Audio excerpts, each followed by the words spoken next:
Jujutsu Kaisen-ийн орчин цагийн хамгийн хүчтэй шийдтэн Honored One Gojo Satoruг яснаар хийж зогсох боломжгүй санагдчихсан түүхэнд хамгийн хүчтэй шийдтэн Хараалын хаан Ryomen Sukuna.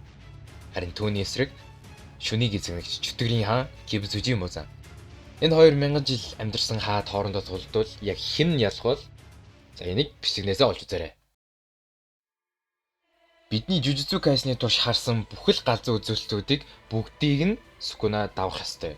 Бараг л бүгдийг нь давах ёстой. Яг гэвэл Yuki-гийн хар нөх болон Yorozu-гийн төгс сфер гэсэн хоёр дайралт ганцхан хинж давж чадахгүй тийм хоёр төрлийн дайралт байх ёстой. За Sukuna-гийн attack potency буюу дайрах хүчийг нь яс тооцох юм бэ гэхээр Jogo-гийн maximum reach-оор Shibuya-г тэр чигтэн үнсэн товрог болгох чадхаар гэж Gege Akutami хэлсэн байдаг гэсэн яг манга дээрээ бол яг хотыг тэр чигтэн бол сүрүүлж чадаагүй байдаг. Тэгэхээр энэхүү maximum reach-орыг нь city block level буюу хотын блокийн хэмжээнд гэж үзэж байгаа. Зарим энэ дайралтаас мэдээж Sukuna арай илүү хүчтэй байх ёстой. Тэгээд энэ үеийн Sukuna-гаас гадна нэмж 5 хуруу Sukuna авах ёстой. За тэр 5 хуруу нь бол Sukuna-г мэдээж арай илүү хүчтэй болох ёстой. Тэгэхээр энэ city level буюу том хотын хэмжээнд за цаашлаад тэрнээс ч өндөр болох боломжтой гэсэн. Харин Jujutsu Kaisen-ийн хурдны хувьд зохиолч Gege Akutami-гийн яг өөрийнх нь хэлсэн зүйлүүдийг нь авч үзэх юм бол хэр хурдтай вэ гэдгийг хүмүүс яг яаж харуулахыг хүссэн байдлаар нь Jujutsu Kaisen-ийг scale хийх юм бол Maki-гийн Naoya-г харсан манга панелаас Mach 3 гэдэг хурднаас нэг илүү дээшгүй. За тэрнээсээ доошоо бол их характерууд нь явна. За Sukuna Gojo 2 л Mach 3 гэдэг хурднаас арай илүү хурдлаа гэсэн.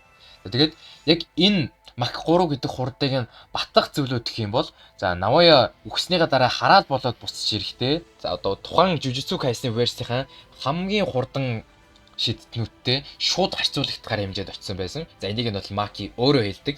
Мөн Chosoгийн Piercing Blood дууны хурдыг давж байгаа зэрэг ийм үзүүлэлтүүд Mach 3 гэдэг хурдыг бол ер нь батлаад байгаа. Гэхдээ яг манган дээр үзүүлсэн зүйлсээс нь за Sukuna Gojo 2 бол Kashimoгийн аянганаас бултж байгаа нь за манай хоёрыг Massively Hypersonic буюу 34,000 м/сек гэдэг хурднаас илүү дээшээ. За өөрөөр бол аянганы хурдтай ер нь бол зөөрлүүлж болно гэж хурдыг нь тооцоод байгаа. Зарим эннээс илүү дээшлүүлж болох бас арга байгаа. Гэхдээ тэрийг нь match-аар ярив. Sukuna-гийн өөр гол зүйлүүдийнх нь нэг нь бол hacks буюу чадварууд. Харин энэ hacks гэдэг зүйл нь яг Sukuna-г Хараалын хаан болгоод байгаас Sukuna бусад бүх хүмүүсээсээ зүгээр бие хүчээр илүү байгаад байгаа даа ш. За яг хөө мэдээж бус хүмүүсээсээ бие хүчээр илүү л дээ. Гэхдээ гол зүйл нь бол Sukuna-гийн hacks. За Sukuna-гийн hacks нь юу орж байгаа вэ гэхээр domain expansion, flame arrow, махарогыг төрүүлэх. За нүдэнд харагдахгүй world carrying slash буюу бодит байдлыг тэр чигтэнд зүсэх дайралт гэж байгаа. За энэ нь бол Sukuna-г хамгийн аюултай болгож байгаа зүйлс юм аа. За Muzan-ы хүчийг яаж тооцох вэ гэхээр Slayer Mark буюу ангуучийн тэмдэгэ нээгээгүй байгаа Hashira нар ангуучийн тэмдэгэ нээснийхаа дараа хүчин дорож 10 дахин ихсдэг гэж тооцох юм бол Marka нээгээгүй тэмдгэнд ялагдсан Gyutaro улаан дэнлүүний гудамжийг тэр чигтэн сүрүүлсэн учраас town level буюу маш жижиг хотын төвшөнд гэж үзээд дээд сарны 1 2 3-т байдаг ч дөрүүд Marka нээсэн олон ангуучтай нэгэн зэрэг үзэж заримыг нь бүр яг шууд утгаараа дийлж чадж байгаа учраас дахиж нэг үржүүлээд энэ бүх гарсан байгаа дөрүүдээс нь бүгднгээс нь илүү хүчтэй Muzan-ыг дахиж нэг үржүүлэг хийвэл за 18 мегатон TNT тэсрэг бөмбөгтэй тэнцэх хэмжээний энерги гаргадаг гэж гарч ирж байгаамаа. За 18 мегатон TNT тэсрэг бөмбөг гэдэг нь бол Muzan-ы attack potency durability 2-ыг city буюу том хотын хэмжээнд авчиж байгаамаа. Энэ бүх зүйлүүдийг манга биш анимны үзүүлэлтээр тооцсон учраас аним дээр Gyutaroгийн дайралтыг улаан дэнлүүний гудамжийг тэр чигтэн сүрүүлсэн мэт харуулсан болохоор манганаас хавь илүү үзүүлэлт гарч байгаа. За манган дээрээ бол улаан дэнлүүний гудамжийг яг тэр чигтэн ус сүрүүлж чаддаггүй. Гэхдээ анимны үзүүлэлтээр тооцсон учраас нэлээд дээгүүр гарч ирж байгаа. За хурдны үед гэвэл Mitsuri Kaigakuгийн цахилгаанаас Marka нэгээг байхдаа бултж байгаа. Харин дээд сарны чөтгөрүүд Mitsuri-гээс хамаагүй илүү гэж тооцох юм бол дээд сарны чөтгөрүүд sub relativistic буюу гэрлийн хурдны 1% орчимд хүрэхээр хэмжээний хурдтай гэж тооцсон. Харин цаашлаад Muzan бол relativistic буюу гэрлийн хурдны 10% хүрэхээр хэмжээний хурдтай гэж үзсэн. Энэ бүхнийг ч гэсэн шинэ анимны үзүүлэлтүүдээс тооцож гаргаж ирж байгаа. Мангагаар тооцвол арай жоохон бага гарч ирж байгаа. Гэхдээ Музаанд аль болох өндөр үзүүлэлтүүд хэрэгтэй. Сукунаг бодох юм бол энэ Музааны байж болох хамгийн өндөр үзүүлэлтүүд нь гэж ойлгож байна. Гэхдээ энэ нь та нарын бодож байгаа шиг нэг тийм inconsistent тийм алдаа малдаа гардаг биш. Хамгийн өндөр нь айгүй consistent буюу тогтмол байдаг үзүүлэлтүүд шүү.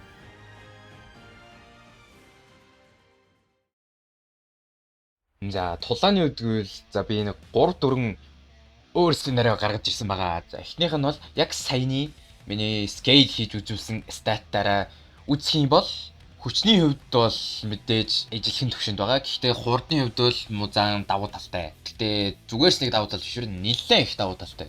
Ягаад гэвэл Музааныг чинь бид нэр гэрлийн хурдны 10% нь хүрэхээр хэмжээний хурдтай гэдээ бодсон байгаа. Харин Sukuna бол massively hypersonic гэдэг чинь дууны хурднаас 800 дахин хурдан гэж юу н тооцож гаргаж ирж байгаа. Энэ нь бол мэдээж хангалттай өндөр хурд биш. Тэгэхээр Muzan Sukuna шууд блиц хийж бараг болно гэсэн үг. Гэхдээ sub-relativistic буюу гэрлийн хурдны 1% нь хүрэхээр гэж тооцох юм бол шууд Sukuna-г блиц хийж ялж бол арай чадахгүй байх. За мэдээж Sukuna бол тэнэг хүн биш. Тийм болохоор Sukuna шууд domain expansion ашиглаад Muzan-ыг саатуулж хоорондоо өөрөө world carrying slash ашиглаад толгойг нь тастаад нөхөн түлчих чадварыг нь жоохон удаашруулдаг ч юм уу тэгээд цаг авч болно. За ингээд цаг авч явахдаа мэдээж хангалттай олон зүсэлт хийх юм бол flame arrow ашиглана. Тэгээд зүсэлтээ хийснийхаа дараа flame arrow ашиглаад Muzan-ыг тэр чигтэнд шатааж болж байна. За харин Muzan тэр чигтээ шатаад үгүй болох уу гэдэг бол мэдээж эргэлзээтэй. Яг гэвэл Jogo хүртэл яг бүрэн шатааг байсан. Гэхдээ Jogo галан тесвэртэй болохоор тессэн гэж үзэж яхав болно. Яг энэ нөхцөлд бол гэхдээ Muzan-ыг амьдрнэгээ тосчээ. За амьдрах юм бол Muzan мэдээж бас нүхэн төлт гэж хэсэг хугацаа авна тийм үү. Тэгэд энэ хугацааг нь харсан Sukuna бол за ер нь өөрт нь ялах chance бараг байхгүй байна гэдгийг ойлгож эхлэх байх. Тийм болохоор магадгүй Heian үеэс хойш нэг ч ашиглаагүй нэг тийм янз бүрийн юм хум гаргаж ирээд эсвэл нэг тийм янз бүрийн bullshit binding wave хийгээд Muzan-ыг ялахаар хайдаг ч юм уу тэгэж болно. Гэхдээ нар мандтал Sukuna тэсэн гэж би бодохгүй л байна шүү. За ядчил 100 тулалтлаа гэхэд Sukuna-г бол дооройж 90% нь ялагдана гэж би бодож байна. За харин энийг нь Heian хайрны Sukuna биш. За Gojo-тэй тулалцсан Megumiгийн бит байгаа Sukuna гэж үзээ л та тий. Ten Shadows-тэй. За Ten Shadows-тэй Sukuna гэвэл за мэдээж бүр тест өөрөө болоо авчиж байгаа. Мэдээж Sukuna бол шууд Mahoraga гаргаж ирэх нь ойлгомжтой. Харин Muzan Gojo Sukuna хоёр шиг Mahoraga-г one shot-лах ямар ч арга байхгүй болохоор нэг Mahoraga гараад ирсэн бол Muzan ер нь хүүхдэл гэсэн үг тий.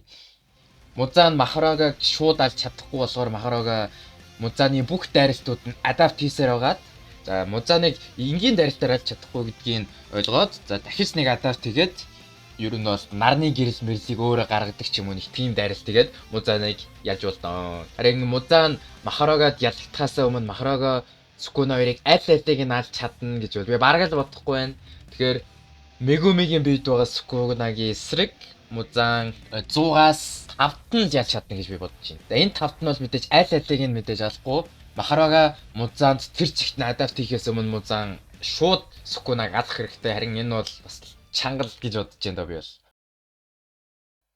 За хоёр дахь тулаан гэх юм бол Sukuna-гийн гэрлийн хурдны фит байгаа. За яагаад гэрлийн хурдны фит гэж ярьж байгаа вэ гэхээр Sukuna Kashimo хоёр тулалж яхад Kashimo-г явуулдаг electromagnetic wave буюу electromagnetic-ийн одоо тийм долгионоос Sukuna бултчдаг заяа. Энэ нь бол яг Sukuna-г шууд гэрлийн хурдтай болгож байгаа. Electromagnetic-ийн долгион бол яг гэрлийн хурдаар явдаг болохоор Sukuna-г гэрлийн хурд гэж тооцож байгаа. За энийг бол хүмүүс гэхдээ яг шууд Sukuna-г гэрлийн хурдтай гэж бол баталж байгаа гэж хүмүүс ярьдаггүй. Гэхдээ энийг жоохон баг зэрэг дэмжих фит гарч ирсэн нь за JJK модулуудаар гарч байгааг мэдж байгаа. JJK модулуудаар Dabura бол Sukuna-тай ижил төвчний тулаанч гэж бол хүмүүс ярьж байгаа. За угаасаа тэгээс ч бол зохиож Gege Akutami ер нь бол хийсэн байгаа. Харин Dabura Jujutsu Kaisen-тэй яг жинхнээсээ анх удаага гэрлийн хурданд хүрэхээр хэмжээнд хурдсан 4 болсон заяа. За энэ нь бол Дабурагийн хөлийг тэр чигт сүрүүлсэн. Гэхдээ Дабура гэрлийн урданд хүрч чадсан. Харин Сукуна Дабура шиг гэрлийн урданд хүрэх үү гэдэг бол ирээлзээтэй яагаад гэвэл Дабура нэг удаагийн л ашигладаг дайралттай байж магадгүй. Тийм болохоор Сукуна байнгын бас гэрлийн урданд хүрэхээр үзнэ гэж байхгүй. Гэхдээ тэр Кашимогийн дайралтаас буцдаг фитийг нь яг гэрлийн урдны фит гэж авч үзэх юм бол за Сукуна бол Музаныг үнэхээр амархан ялнаа. Ямар нэгэн байдлаар Сукуна Музаныг ал хараг олдог ч юм уу эсвэл угаасаа хурдны давуу бүр аимшигтай их байгаад байгаа болохоор нар мадтал тэсэн гэдэг бол нэг тийм хэцүү зүйл биш. Музанч Yorичигийн эсрэг тулж байхдаа яаж зугцсан тэрийшгээ зугтаж чадна гэж бодохгүй байна. Сукуна бол гоц ухаантан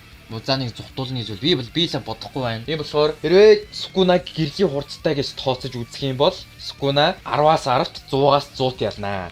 Тэгээд ер нь бол low difficulty-тэй л ялна гэсэн. За харин 3 дахь тулаан гэх юм бол Сукунаг Гега Акутами яг өөрөө хэрэг хурцтай байдлахыг хүснэ яг тэр statement буюу тэр хийсэн зүйлийг нь яг үнэн гэж авч үзээд Сукунаг scale хийх юм бол за Сукуна бол Музанд арчуулна үү. Музанд бол үнэхээр арчуулна. Музан бол Сукунаг баг яаж лална гэсэн үг. Хурдны ялгаа бол зүгээр хоёр эсрэг туйл юм шиг бүр аимшигтай их гарна. Сукунагаас баг хэдэн 100 дахин хурдтай байна гэсэн үг. Тийм болохоор Музан Сукунаг бүр no define гэсэн үг.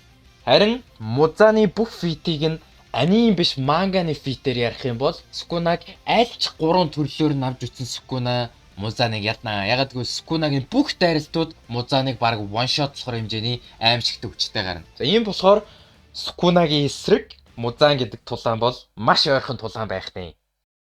За тэгээд миний бичлэгийг үзсэнд баярлалаа. За хоёр дахь скейл арай дайггүй их гэж оролцсон. Өмнөх нь угаасаа нэг тийм скейл бичлэгч байгаагүй л дээ. Угаасаа скейл хийгээд байх шаардлага байгаагүй. Тэр ч одоо Гожо Сайтама хоёрын аль нь ялах ихчлэх тийм мэдж ядаад байх юм угаасаа байхгүй болохоор тэгээд нэг скейл хийгээд байлгүй би зүгээр манганы панелуудаас норж агаад ялгаа нь ийм их болохоор угаасаа Сайтама амархан ялна гэлээ. За энэ дээр бол яг жинхнээсээ скейл хийсэн. Тэгээд дараагийн бичлэгүүд дээр илүү гой матчапууд дээр илүү сайн скейл хийх гэж үзнэ. Тийм болохоор дараагийн бичлэгүүдэд хүлээгээд subscribe дараад лайк дараа байж байгаарай тий. Бас дараагийн бичлэг нь юу байхыг би тий пост монстер асууж магадгүй тий пол модондоос оролцоорой. За энэ бичлэгний полыг бол хүмүүс Сукунаг бүр Музаныг илт давуу ялна гэж өгсөн байлээ. Гэхдээ яг үүндээ харж байгаачлан Сукуна бол илт давуу ялсангүй. Мангагаар нь авч үзэх юм бол яг илт давуу гэдэг нь тэгээ тааны энэ бодож байгаа юм бол яг үнэн гэж гарч ирнэ. Гэхдээ миний скейлингээр бол те арай өөр гарч ирж штэ те. Тэгэхээр бас скейлинг хийх чинь бас арай нэг өөр юм байгаад байгаас. Тэгээд үзэн баярлаа. Дараагийн бичлэг рүү. Bye.